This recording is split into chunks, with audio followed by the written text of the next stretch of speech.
All right, guys, going over first our dead bug and hollow position practice. Dead bug is a really basic position that helps athletes get used to using their core how we want them to use it. How I generally progress this is I like to lay an individual flat on their back, and I want them to observe that they usually have a lordotic arch there in their back. I want them to push that back into the ground, smash that back, and I want them to tighten up their abs to do so. So we're trying to crush our low back into the ground as hard as we can. That's going to help brace our abs and keep some tension throughout that. What I'll have them do next is I'll have them keep their arms straight up in the air, and I want them to keep smashing that low back throughout that process, still taking in a deep breath through my belly. Now I'm going to go ahead and pull my shoulder blades up off the ground, almost into like a crunch position.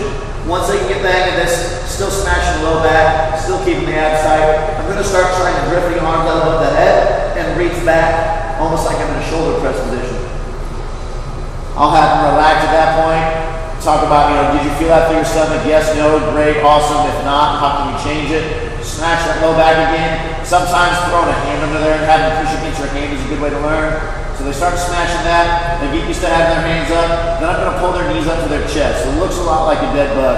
From here, what I'll go ahead and do, get my shoulder blades up off the ground, still smashing my back. What I'm going to try and do now is get my butt up off the ground. A lot of people are going to be real lackadaisical with their legs. I'm going to pull my knees up actively and then pull my shoulder blades up actively so I can actually start my rock process of a hollow rock. Still smashing my low back and staying nice and smooth during my rock. I'll go ahead and relax.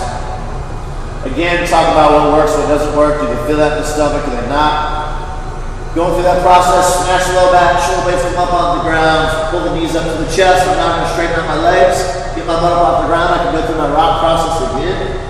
And now from here, I'm going to start slowly letting my legs drop out, still smashing my low back. As soon as I arch, as soon as I break that, go ahead and have them pull their knees back to their chest, re-smash their back, get their ab tension, straighten out their legs, and do that process again. Maybe they can only get 10 degrees before they arch their back and break out of that hollow position. Restart them, get them up here again. They can get relatively flat, they get pretty happy, extended. We can start taking those hands up above the head again, and they can actually start a little rock process here.